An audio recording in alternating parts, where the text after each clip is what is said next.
Thank you, Chair.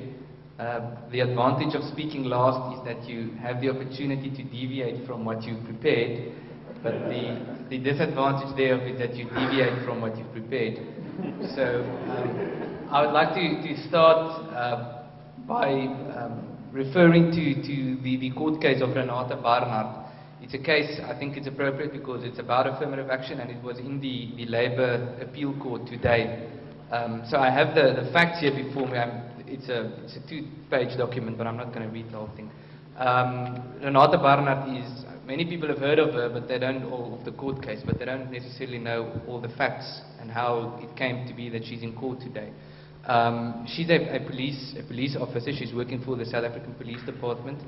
And in 2005, a new position was opened. The position was actually for the promotion of service delivery from within the police department. And she applied for this job, and there was a panel, and according to the panel, she received, obviously they do an interview, and she received almost 90% for her interview and her experience and so forth. And the panel unanimously encouraged her or said that she should be the one to get the job. She received almost 20% above the person who came second. And despite this unanimous recommendation, the decision was taken that because she's a white woman, she cannot be given the job because it will impair demographics and demographic representativity. So they advertised the position again for a second time. And she applied again, and again there was a different panel, and again she received almost 90%. Once again, exactly the same story. The panel unanimously recommended her, and again the decision was taken that she cannot be the one to be appointed because of her skin color. And then, I almost got the facts wrong. Based on the second one, the person who had to make the decision made a recommendation to a more senior level and said, listen, this is the second time, maybe we should appoint her.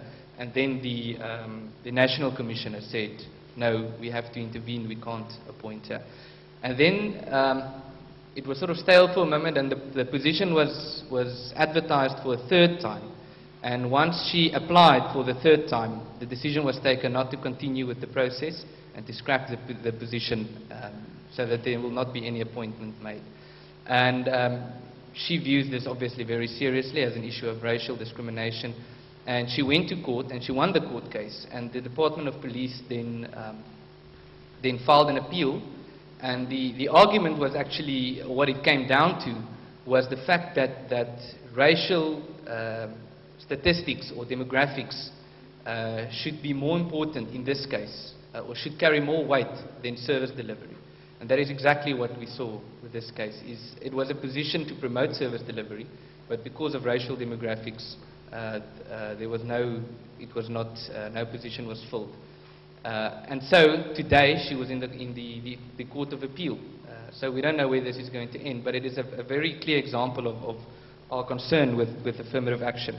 But I think the dramatic irony of affirmative action in South Africa is the difference between the aims of affirmative action, or the said aims of affirmative action, and the outcomes thereof.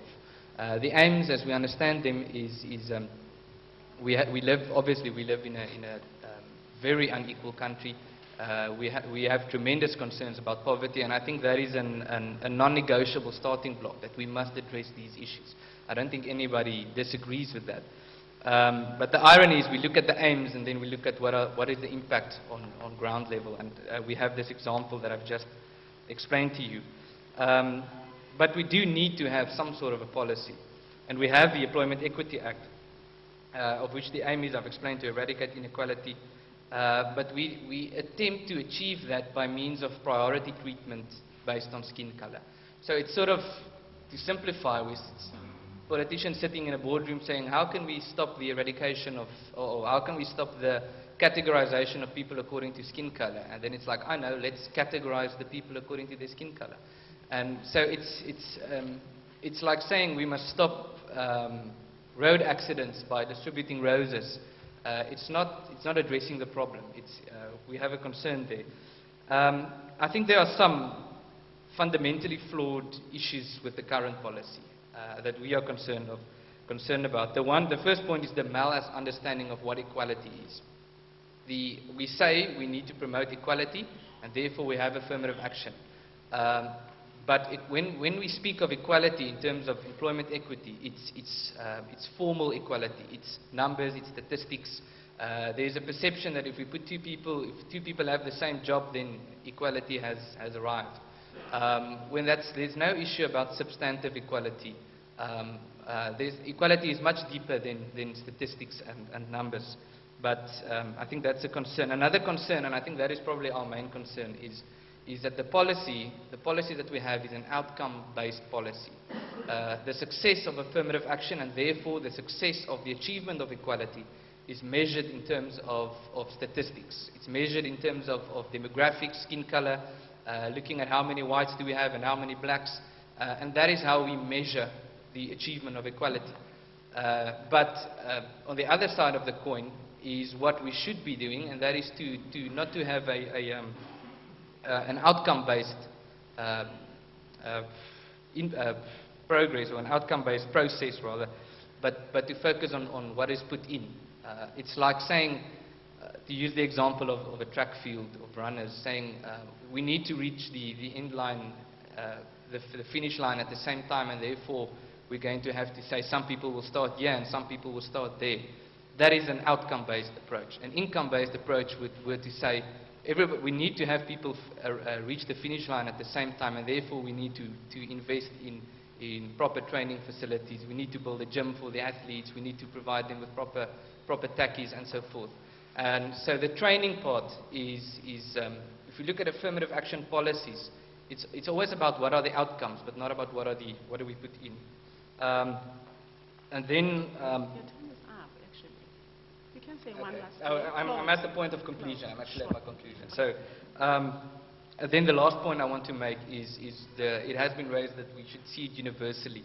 Is the issue, and we've raised it a lot of times, the issue of the International Labour Organization that sets certain rules for affirmative action. That says it must be, it cannot be a permanent clause, which is our concern. We have a permanent clause at the moment, and it must be to eradicate racialism, and that's not what we see in South Africa.